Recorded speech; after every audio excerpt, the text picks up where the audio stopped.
ಪರಂ ಶಾಂತಿ Kannada YouTube channel ಪರಂ ಶಾಂತಿ ಬೇಹದ್ ಜ್ಞಾನಕ್ಕೆ ಸ್ವಾಗತ. ಧರ್ಮಗಳ ಅನುಸಾರ ವಿನಾಶದ ತಾರೀಕು ಯಾವುದು ಎನ್ನುವುದನ್ನು ತಿಳಿಯೋಣ.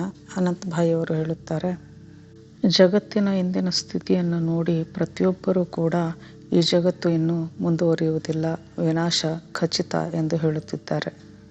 ವಿನಾಶದ ತಯಾರಿ ಆಗುತ್ತಿದೆ ಎಂದು ಕೆಲವರು ಹೇಳಿದರೆ ಇನ್ನೂ ಆಗುವುದರಲ್ಲಿದೆ. ಹೀಗೆ ಅನೇಕ ಅಭಿಪ್ರಾಯಗಳನ್ನು ನಾವು ಇಂದು ಕಾಣುತ್ತಿದ್ದೇವೆ. ಹಾಗಾದರೆ ಈ ವಿನಾಶದ ಬಗ್ಗೆ ಎಲ್ಲ ಧರ್ಮಗಳಲ್ಲಿ ಏನು ಹೇಳಲಾಗಿದೆ, ಯಾವ ತಾರೀಖನ್ನು ಈ ಧರ್ಮಗಳಲ್ಲಿ ಕೊಟ್ಟಿದ್ದಾರೆ ಎನ್ನುವುದನ್ನು ವಿಸ್ತಾರವಾಗಿ ತಿಳಿಯೋಣ. ಪ್ರತಿಯೊಂದು ಧರ್ಮದಲ್ಲಿ ವಿನಾಶದ ಬಗ್ಗೆ ಹೇಳಲಾಗಿದೆ. ಈ ಬ್ರಹ್ಮಾಂಡದ ಆದಿ ಹಾಗೂ ಅಂತ್ಯದ ಬಗ್ಗೆ ತಿಳಿಸಲಾಗಿದೆ. ಅದಕ್ಕೆ ವಿಭಿನ್ನ ಹೆಸರುಗಳನ್ನು ಸಹ ನೀಡಿದ್ದಾರೆ. ಹಿಂದೂ ಧರ್ಮದಲ್ಲಿ ವಿನಾಶಕ್ಕೆ ಪ್ರಳಯ ಎಂದು ಕರೆಯಲಾಗಿದೆ. ವಿನಾಶವನ್ನು ಸೃಷ್ಟಿ ಚಕ್ರದ ಒಂದು ಅಂಶ ಎಂದು ಹೇಳಲಾಗಿದೆ. ಬ್ರಹ್ಮ ಸೃಷ್ಟಿಯನ್ನು ಸೃಷ್ಟಿ ಮಾಡುತ್ತಾನೆ, ವಿಷ್ಣು ಅದರ ಪಾಲನೆಯನ್ನು ಮಾಡುತ್ತಾನೆ ಹಾಗೂ ಶಂಕರ ವಿನಾಶವನ್ನು ಮಾಡುತ್ತಾನೆ. ಶಿವನನ್ನು ವಿನಾಶಕ ಎನ್ನಲಾಗಿದೆ. ಶಿವನು ಬ್ರಹ್ಮ ವಿಷ್ಣು ಶಂಕರರನ್ನು ರಚಿಸಿ ಈ ಮೂರರಿಗೆ ಅಂದರೆ ಈ ತ್ರಿದೇವರಿಗೆ ಬೇರೆ ಬೇರೆಯಾದಂತಹ ಕರ್ತವ್ಯಗಳನ್ನು ಪಾಲಿಸಲು ತಿಳಿಸಿದ. ಪ್ರಳಯಗಳ ಪ್ರಕಾರವನ್ನು ನೋಡೋಣ. ನಿತ್ಯ ಪ್ರಳಯ ಎಂದರೆ ಪ್ರತಿದಿನದ ಸಮಾಪ್ತಿಯನ್ನು ನಿತ್ಯ ಪ್ರಳಯ ಎನ್ನಲಾಗಿದೆ. ನೈಮಿತ್ತಿಕ ಪ್ರಳಯ ಎಂದರೆ ಬ್ರಹ್ಮನ ಒಂದು ದಿನವು ಜರುಗಿದಾಗ ಇದನ್ನು ಕಲ್ಪ ಎನ್ನಲಾಗುತ್ತದೆ. ಆಗ ನೈಮಿತ್ತಿಕ ಪ್ರಳಯವಾಗುತ್ತದೆ. ಮೂರನೆಯದಾಗಿ ಪ್ರಾಕೃತ ಪ್ರಳಯ. ಇದು ಬ್ರಹ್ಮಾಂಡದ ಸಂಪೂರ್ಣ ವಿನಾಶದ ಸಮಯವಾಗಿರುತ್ತದೆ. ಆತ್ಯಾಂತಿಕ ಪ್ರಳಯ ಅಂದರೆ ಆತ್ಮವು ಪರಮಾತ್ಮನಲ್ಲಿ ಸೇರಿಕೊಂಡಾಗ ಇದನ್ನು ಆತ್ಯಾಂತಿಕ ಪ್ರಳಯ ಎನ್ನಲಾಗಿದೆ. ಭಾಗವತ ಪುರಾಣದಲ್ಲಿ ಹೇಳುವಂತೆ ಪ್ರಳಯದ ಸಮಯದಲ್ಲಿ ಅಗ್ನಿ ಹಾಗೂ ಜಲದ ಮುಖಾಂತರ ಹಾಗೂ ಇನ್ನಿತರೆ ಶಕ್ತಿಗಳಿಂದ ಸೃಷ್ಟಿಯ ವಿನಾಶವಾಗುತ್ತದೆ ಮತ್ತು ಹೊಸ ಸೃಷ್ಟಿ ಆರಂಭವಾಗುತ್ತದೆ. ಅಧರ್ಮವು ಹೆಚ್ಚಾದಾಗ ಧರ್ಮದ ಸ್ಥಾಪನೆಗಾಗಿ ನಾನು ಬರುತ್ತೇನೆ ಹಾಗೂ ಅಧರ್ಮವನ್ನು ಅಳಿಸುತ್ತೇನೆ ಎಂದು ಭಗವಂತ ಹೇಳಿದ್ದಾನೆ. ಭಗವದ್ಗೀತೆಯ ಅಧ್ಯಾಯ 4ರಲ್ಲಿ ಇದನ್ನು ಹೇಳಲಾಗಿದೆ. ಇಸ್ಲಾಂ ಧರ್ಮದಲ್ಲಿ ವಿನಾಶವನ್ನು ಕಯಾಮತ್ ಕಾ ದಿನ್ ಎಂದು ಕರೆಯಲಾಗುತ್ತದೆ. ಈ ವಿನಾಶದ ದಿನದಲ್ಲಿ ಪ್ರತಿಯೊಂದು ಆತ್ಮವು ಅಲ್ಲಾಹನ ಸಮ್ಮುಖದಲ್ಲಿ ಹೋಗಿ ನಿಲ್ಲುತ್ತದೆ. ಸೃಷ್ಟಿಯು ಸಂಪೂರ್ಣ ವಿನಾಶವಾಗಿ ಹೊಸದೊಂದು ಸೃಷ್ಟಿಯು ಆರಂಭವಾಗುತ್ತದೆ. ಒಳ್ಳೆಯ ಕರ್ಮ ಮಾಡಿದವರಿಗೆ ಜನ್ನತ್ ಅಂದರೆ ಸ್ವರ್ಗ ಸಿಗುತ್ತದೆ ಹಾಗೂ ಕೆಟ್ಟ ಕರ್ಮಗಳನ್ನು ಮಾಡಿದವರಿಗೆ ಜಹನ್ನಮ್ ಅಂದರೆ ನರಕ ಸಿಗುತ್ತದೆ. ಕುರಾನ್ನಲ್ಲಿ ಈ ರೀತಿ ಹೇಳಿದ್ದಾರೆ, ಎಂದು ಸೂರ್ಯ ಮತ್ತು ಚಂದ್ರರು ಒಂದಾಗುತ್ತಾರೋ ಬೆಟ್ಟ ಪರ್ವತಗಳೆಲ್ಲವೂ ಧೂಳಾಗಿ ಬಿಡುತ್ತವೆ. ಇದನ್ನು ಸುರಹ ಅಲ್ ನಾಜಿಯತ್ನಲ್ಲಿ ಹೇಳಲಾಗಿದೆ. ಕಯಾಮತ್ನ ದಿನ್ ಅಂದರೆ ವಿನಾಶವಾಗುವುದು ಹಾಗೂ ಭಗವಂತ ಹೊಸ ಸೃಷ್ಟಿಯನ್ನು ಪ್ರಾರಂಭ ಮಾಡುವನು. ಇಸಾಯಿ ಧರ್ಮದಲ್ಲಿ ಇದನ್ನು ಎಪೋಕ್ಲಿಪ್ಸ್ ಅಂದರೆ ಎಂಡ್ ಆಫ್ ದಿ ವರ್ಲ್ಡ್ ಎಂದು ಹೇಳಲಾಗಿದೆ. ಬೈಬಲ್ನಲ್ಲಿ ಅಂತಿಮ ಈ ದಿನದ ಬಗ್ಗೆ ಉಲ್ಲೇಖಿಸಲಾಗಿದೆ. ಇದರಲ್ಲಿ ಹೇಳಿರುವಂತೆ ಯೇಸುವಿನ ಪುನರಾಗಮನವಾಗುವುದು, ಆ ಸಮಯದಲ್ಲಿ ವಿನಾಶವಾಗುವುದು ಹಾಗೂ ಒಳ್ಳೆಯವರಿಗೆ ಮತ್ತು ಕೆಟ್ಟವರಿಗೆ ನ್ಯಾಯ ನೀಡಲಾಗುವುದು. ಅಂತಿಮ ಯುದ್ಧ ಅಂದರೆ ಆರ್ಮಗೆಡನ್ನ ನಂತರ ಹೊಸ ಸ್ವರ್ಗ ಹಾಗೂ ಹೊಸ ಪೃಥ್ವಿ ಸೃಷ್ಟಿಯಾಗುವುದು. ಆಕಾಶ ಹಾಗೂ ಭೂಮಿಯು ವಿನಾಶ ಹೊಂದುವುದು, ಆದರೆ ನನ್ನ ಶಬ್ದಗಳು ಸದಾ ಶಾಶ್ವತವಾಗಿರುತ್ತವೆ ಎಂದು ಬೈಬಲ್ನಲ್ಲಿ ಹೇಳಲಾಗಿದೆ. ಭೂಮಿಯು ಅಗ್ನಿಯಿಂದ ಸಂಪೂರ್ಣ ಸುಟ್ಟು ಭಸ್ಮವಾಗುವುದು ಹಾಗೂ ಹೊಸ ಸೃಷ್ಟಿಯಾಗುವುದು. ಈ ರೀತಿ ಬೈಬಲ್ನಲ್ಲಿ ಹೇಳಲಾಗಿದೆ. ಬೌದ್ಧ ಧರ್ಮದಲ್ಲಿ ವಿನಾಶವನ್ನು ಸಂಸಾರ ಚಕ್ರದ ಒಂದು ಅಂಗ, ಒಂದು ಭಾಗ ಎಂದು ಹೇಳಲಾಗಿದೆ. ಬ್ರಹ್ಮಾಂಡದ ಅನಿವಾರ್ಯ ಪರಿವರ್ತನೆ ಹಾಗೂ ಪುನರ್ ಸೃಷ್ಟಿಯ ರೂಪದಲ್ಲಿ ಇದನ್ನು ನೋಡಲಾಗಿದೆ. ಮಹಾಯಾನ ಬೌದ್ಧ ಧರ್ಮದಲ್ಲಿ ಬ್ರಹ್ಮಾಂಡವು ಸದಾ ಪರಿವರ್ತನಶೀಲವಾಗಿದೆ. ಅಧರ್ಮವು ಹೆಚ್ಚಾದಾಗ ಬ್ರಹ್ಮಾಂಡವು ಪುನರ್ ಸರ್ಜನೆಯಾಗುತ್ತದೆ ಎಂದು ಹೇಳಲಾಗಿದೆ. ತ್ರಿಲೋಕ ಅಂದರೆ ಕಾಮರೂಪ, ರೂಪಲೋಕ ಮತ್ತು ಅರೂಪಲೋಕ. ಈ ಮೂರೂ ಲೋಕದಲ್ಲಿ ಜೀವನ ಚಕ್ರವು ಉರುಳುತ್ತಲೇ ಇರುತ್ತದೆ. ನಂತರ ಇದರಲ್ಲಿ ಪುನರ್ನಿರ್ಮಾಣವಾಗುತ್ತದೆ. ಎಲ್ಲವೂ ಅನಿತ್ಯವಾಗಿದೆ. ಇದೆಲ್ಲವನ್ನು ಬೌದ್ಧ ಧರ್ಮದಲ್ಲಿ ಹೇಳಲಾಗಿದೆ. ಈಗ ಸಿಖ್ ಧರ್ಮದಲ್ಲಿ ಏನು ಹೇಳಿದ್ದಾರೆ ಅನ್ನೋದನ್ನು ತಿಳಿಯೋಣ.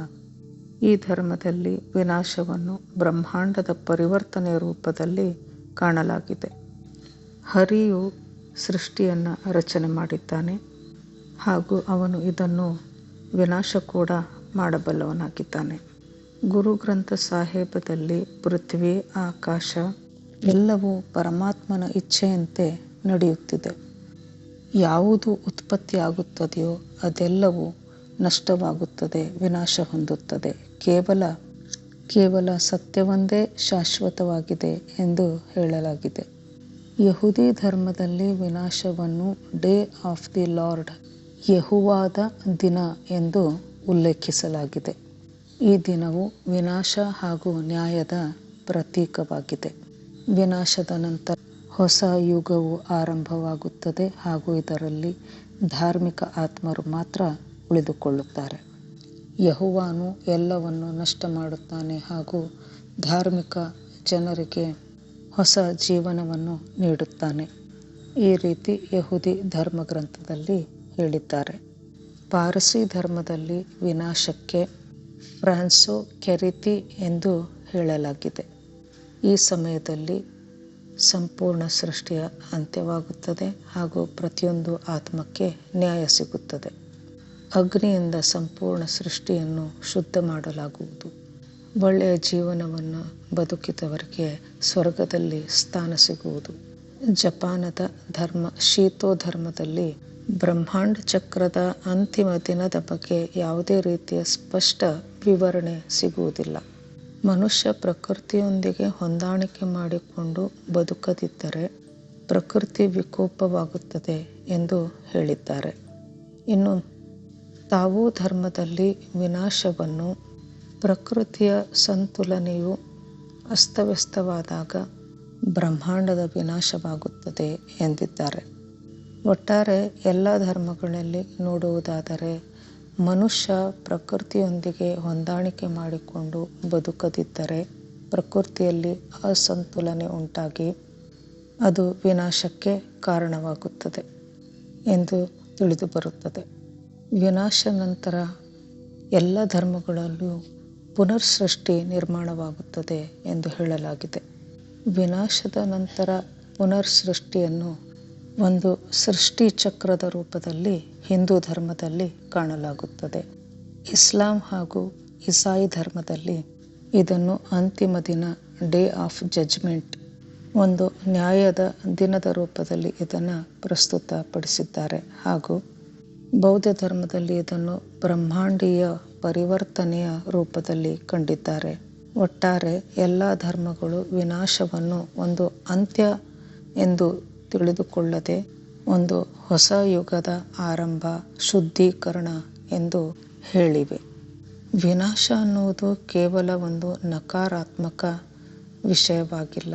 ಇದು ಒಂದು ಹೊಸ ಸೃಷ್ಟಿಗೆ ಕಾರಣವಾಗಿದೆ. ಇದೊಂದು ಬ್ರಹ್ಮಾಂಡದ ಚಕ್ರವಾಗಿದೆ ಹಾಗೂ ಅಧರ್ಮದಿಂದ ಮನುಷ್ಯನನ್ನು ರಕ್ಷಿಸುವಂತಹ ನಿಟ್ಟಿನಲ್ಲಿ ಕೆಲಸ ಮಾಡುತ್ತದೆ. ನಮ್ಮ ಶಾಸ್ತ್ರಗಳಲ್ಲಿ ಹೇಳಿರುವಂತೆ ಶಿವನು ಸೂರ್ಯನಲ್ಲಿ ಪ್ರವೇಶ ಮಾಡುತ್ತಾನೆ ಹಾಗೂ ವಿಷ್ಣುವು 12 ಸೂರ್ಯರ ರೂಪವನ್ನು ಧರಿಸಿ 12 ಸೂರ್ಯರ ಅಗ್ನಿಯನ್ನು ಹೊರಡಿಸಿ ಸೃಷ್ಟಿಯನ್ನು ಅಂತ್ಯಗೊಳಿಸುತ್ತಾನೆ. ಅಂದರೆ ಭೂಮಿಯ ಮೇಲೆ ಅಗ್ನಿ ತತ್ವದ ಪ್ರಮಾಣ ಹೆಚ್ಚಾಗುತ್ತದೆ. ಇದರಿಂದ ಸೃಷ್ಟಿಯ ವಿನಾಶವಾಗುತ್ತದೆ. ನಂತರ ಕೆಲವು ಸಮಯದ ನಂತರ ಮತ್ತೆ ಸೃಷ್ಟಿಯು ಪುನರ್ ಆರಂಭಗೊಳ್ಳುತ್ತದೆ. ಇದನ್ನೆಲ್ಲ ನೋಡಿದಾಗ ನಾವು ತಿಳಿದುಕೊಳ್ಳುವುದೇನೆಂದರೆ ಸೃಷ್ಟಿಯಲ್ಲಿ ವಿನಾಶವೂ ಆಗುತ್ತದೆ ಹಾಗೂ ಮತ್ತೆ ಸೃಷ್ಟಿಯು ಆರಂಭ ಕೂಡ ಆಗುತ್ತದೆ. ಹಾಗೂ ಈ ವಿನಾಶ ಹಾಗೂ ಸೃಷ್ಟಿ ಎನ್ನುವಂತಹ ಈ ಚಕ್ರವು ಅನೇಕ ಬಾರಿ ಉರುಳುತ್ತಾ ಹೋಗಿದೆ. ಇದು ಅನೇಕ ಬಾರಿ ಜರುಗಿದೆ. ಇದರಿಂದ ನಾವು ಹೆದರಬೇಕಾಗಿಲ್ಲ, ಹೊರತು ಜಾಗೃತರಾಗಬೇಕಿದೆ. ಇದು ಮೃತ್ಯುಲೋಕದ ಒಂದು ನಾಟಕವಾಗಿದೆ ಎಂದು ಬಾಪೂಜಿಯವರು ಹೇಳುತ್ತಾರೆ. ಹಾಗಾದರೆ ಅಮರಲೋಕ ಎನ್ನುವುದು ಎಲ್ಲಿದೆ, ಅದು ಹೇಗಿರುತ್ತದೆ ಎಂಬೆಲ್ಲ ವಿವರವನ್ನು ನಾವು ತಿಳಿದುಕೊಳ್ಳಬೇಕಾಗಿದೆ. ಬ್ರಹ್ಮಾಂಡದ ಆದಿ, ಮಧ್ಯ ಮತ್ತು ಅಂತ್ಯವನ್ನು ನಾವು ತಿಳಿದುಕೊಳ್ಳಬೇಕಿದೆ.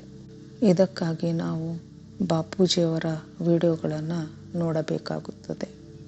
ಬಾಪೂಜಿಯವರ ಬೇಹದ್ ಜ್ಞಾನಕ್ಕೆ ಬನ್ನಿ, ಇದನ್ನೆಲ್ಲವನ್ನು ವಿಸ್ತಾರವಾಗಿ ತಿಳಿದುಕೊಳ್ಳಿ. ಬಾಪೂಜಿಯವರ ಯೂಟ್ಯೂಬ್ ಚಾನಲ್ ಆದಂತಹ ಬಾಪೂಜಿ ದಶರಥ್ ಭಾಯ್ ಪಟೇಲ್ ಈ ಚಾನಲ್ಗೆ ಬಂದು ಫಾರ್ ದ ಬಿಗಿನರ್ಸ್ ಎನ್ನುವಂಥ ವಿಡಿಯೋಗಳನ್ನು ನೋಡಿರಿ. ಇದರಲ್ಲಿ ಬಹಳಷ್ಟು ಹೊಸ ವಿಷಯಗಳು ನಿಮಗೆ ಸಿಗಲಿವೆ. ಅಲ್ಲದೆ ಇದೇ ಚಾನಲ್ನಲ್ಲಿ ಅನಂತ್ ಭಾಯಿಯವರು ಪ್ರತಿದಿನ ರಾತ್ರಿ 10 ಗಂಟೆಯಿಂದ 11 ಗಂಟೆಯವರೆಗೆ ಲೈವ್ ಮೆಡಿಟೇಷನ್ ನಡೆಸಿಕೊಡುತ್ತಾರೆ. ಇದರಲ್ಲಿ ಜ್ಞಾನ ಚರ್ಚೆಯೂ ಸಹ ನಡೆಯುತ್ತದೆ. ಈಗಾಗಲೇ ಇವರ 1200 ವಿಡಿಯೋಗಳು ಬಂದಿವೆ. ಬೆಳಿಗ್ಗೆ ಸಮಯದಲ್ಲಿ ನೀವು ಧ್ಯಾನವನ್ನು ಮಾಡಬೇಕು ಎಂದಾದರೆ ಸಾಕ್ಷಿ ಬೆಹನ್ ಅವರ ಚಾನಲ್ ಆದಂತಹ ಪರಂ ಶಾಂತಿ ಮೋಟಿವೇಶನ್ ಆ್ಯಂಡ್ ಮೆಡಿಟೇಷನ್ ಎನ್ನುವಂಥ ಚಾನಲ್ಗೆ ಬೆಳಿಗ್ಗೆ 5:30ಯಿಂದ 6:30 ಗಂಟೆಗೆ ಇಲ್ಲಿ ಧ್ಯಾನವನ್ನು ಮಾಡಿಸಲಾಗುತ್ತದೆ. ಈ ಚಾನಲ್ಗೆ ಬಂದು ಜ್ಞಾನವನ್ನು ತಿಳಿದುಕೊಳ್ಳಿ, ಆತ್ಮ ಜಾಗೃತಿ ಮಾಡಿಕೊಳ್ಳಿ. ಪರಂ ಶಾಂತಿ, ಬೇಹದ್ ಕಿ ಪರಂ ಶಾಂತಿ. ಪರಮ ಶಾಂತಿ ಸೋಚೋ ಬೋಲೋ ಪರಂ ಶಾಂತಿ. Join us daily for our morning live meditation, Monday to Saturday, 5:30 to 6:30 a.m. Join us daily for live meditation, 10 p.m. to 11 p.m. on YouTube Live. Subscribe now. Website www.paramshanti.org. Email us anand@paramshanti.org. Like, share, subscribe. Join today. बेहद की परम शांति सो